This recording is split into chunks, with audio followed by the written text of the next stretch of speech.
First time you see Chris Jackson playing in the dungeon, you thought to yourself, what? Man, this guy was awesome. Very, very, very good skills, dedication, hard worker. I just was excited to, have the opportunity to play with him. Did you guys have any idea when he was signed as a freshman out of Gulfport, Mississippi, how good he was going to be, how good he was? Had no idea. Didn't really know too much about him until we played in the dungeon. And the things that he did with the ball and the way he shot the ball was just so amazing. So, Wayne, if you had to try to explain his game to modern kids, right? A lot of heroes like your Steph Curry, first Curry. What would you say? Like, how did he separate himself so much from the pack? Well, he just was. He was quick. He had tremendous ball handling skills and his shooting touch. I mean, he just, I don't think it just came to him. I mean, some people are just gifted with the ability to do certain things. But this guy, he stayed in the gym. He was a gym rat.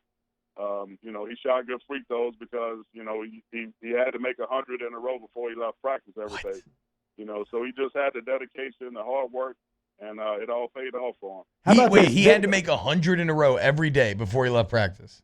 Every day before he left practice. He would be in, it wouldn't take him that long, but if he got to 51 and he missed, he started back over. How about that? Rivs, you want a stat that'll blow your mind, Rivs? His second year, his sophomore year in college, 191 of 210 from the free throw line. He shot an LSU record that still stands to this day, 91% from the charity stripe. You got one moment, Big Daddy, that stands out? Everybody talks about the Ole Miss game. For me, it was the Florida game. I still remember sitting in my grandparents' living room watching him cross over, coming across half court, and just pulling up from 35 feet and not even touching the rim, and hearing a young Bill Rafferty at the time who was on the call just like lose his mind over Chris Jackson. I will remember that forever. Did you have one moment playing alongside him that stands out?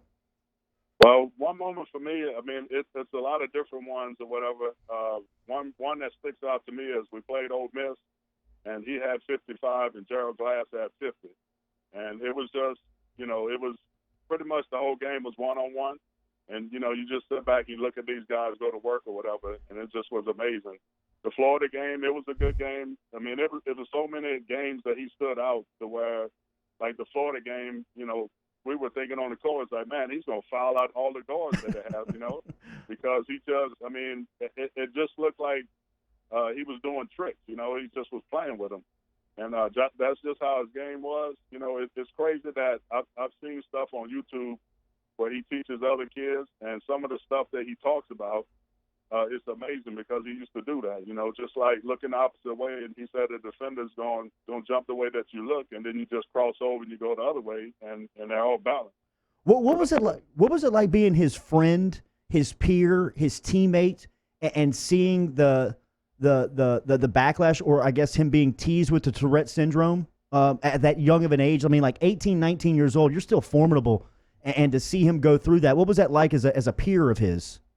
Well, first of all, he's a outstanding guy, true friend. The disease, the Tourette syndrome. We had to get an understanding about it. And Coach Brown sat us down as a team, and we watched the film on Tourette syndrome. And at that point, we had a better understanding of the disease. Because sometimes it caused them a little problems on the court because he would kind of, not necessarily going at the referee, but they would make a call on him, like a foul or something like that, and he would kind of, make his little comments or whatever, and the referee would ask him, what'd you say? Like they were going to pick him up.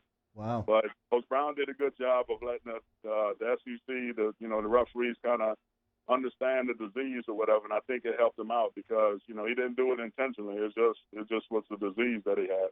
Forever 44, man. Anything coming up? As I know that they had the Top Golf event for Wade's Foundation a couple of months ago. Is there anything coming up for the Forever 44 Foundation that we can promote for you guys? Nothing right now. The golf tournament, I know that we're going to try to make it an annual event, and so once we set a date and start getting that going, we'll definitely get back in touch with y'all to help us promote it. Absolutely. Send our best to Miss Faye and the family. Still always praying and thinking for you guys. Thanks for a couple of minutes this morning, Big Daddy.